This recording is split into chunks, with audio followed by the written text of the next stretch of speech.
Assalamualaikum warahmatullahi wabarakatuh. Dengan saya Bella Seprinata dengan NPM 232102060 dari Prodi Hukum Tata Negara kelas G semester 4. Yang terhormat kepada dosen pengampu Bapak Dr. Hervin Yoki Pradikta, SHI MHI.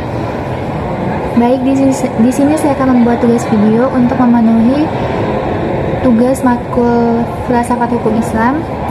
Baik, di sini saya akan mempresentasikan makalah kelompok 1 yang berjudul Manfaat Hakikat Filsafat Hukum Islam serta sumber-sumber pengetahuan.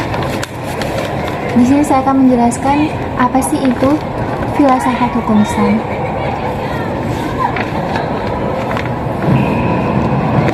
Hukum Islam diyakini oleh umat Islam sebagai hukum yang bersumber pada wahyu Allah SWT.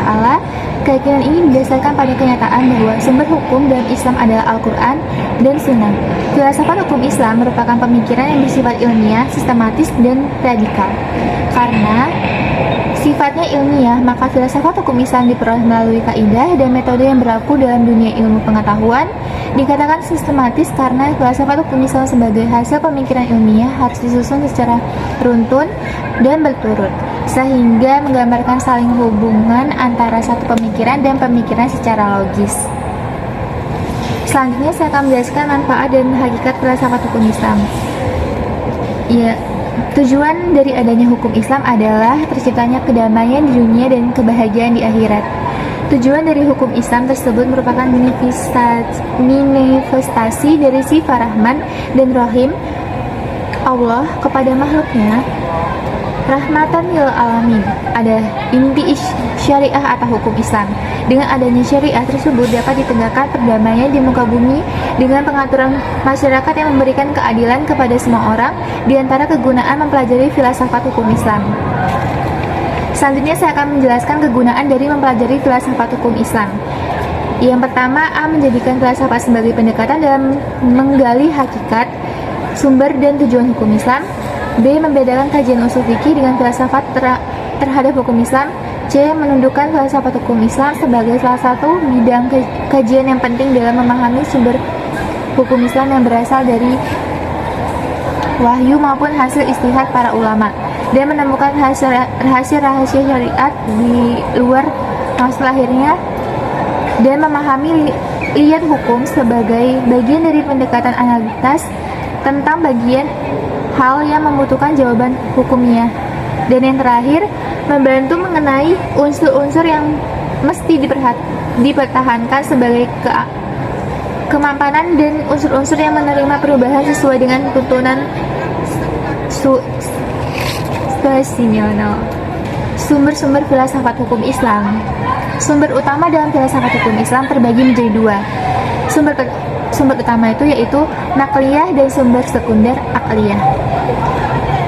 Menurut dalil nakli, yaitu Al-Quran, adalah kitab suci umat Islam yang menjadikan pedoman utama dalam hukum Islam yang mengandung ayat-ayat hukum, ayat ahkam, dan berisi perintah, larangan, dan prinsip-prinsip etika serta keadilan.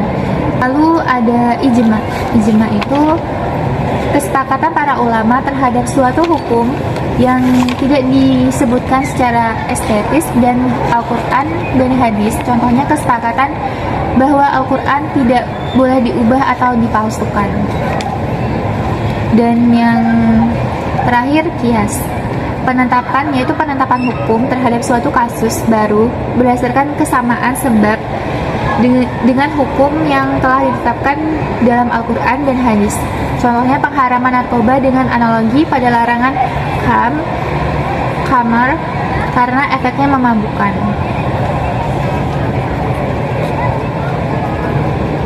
Dan yang kedua ada aspek pengetahuan dalam filsafat hukum Islam. Filsafat hukum Islam tidak hanya membahas sumber hukum, tetapi juga tujuan, prinsip, dan hikmah di balik hukum-hukum Islam. Dan itu ada tercantum pada maqasid syariah, yaitu menjaga agama, menjaga jiwa, menjaga akal, menjaga keturunan, dan menjaga harta. Lalu bisa disimpulkan bahwa filsafat hukum Islam memiliki manfaat besar dalam memahami dan mengembangkan dan menerapkan hukum Islam dengan lebih dalam dan kontekstual. Hakikatnya terletak pada keseimbangan antara wahyu dan akal, tujuan kemaslahatan, keadilan, serta sifatnya yang universal dan berorientasi pada kesejahteraan manusia. Dan sumber pengetahuan dalam filsafat hukum Islam terdiri dari sumber utama yaitu Al-Quran dan Hadis, sumber sekunder itu ijma, qiyas dan ihtisan, maslahah dan sa'at al-azhariyah, serta pendekatan ilmiah seperti maqasid syariah, logika Islam, sejarah hukum Islam, dan perbandingan hukum.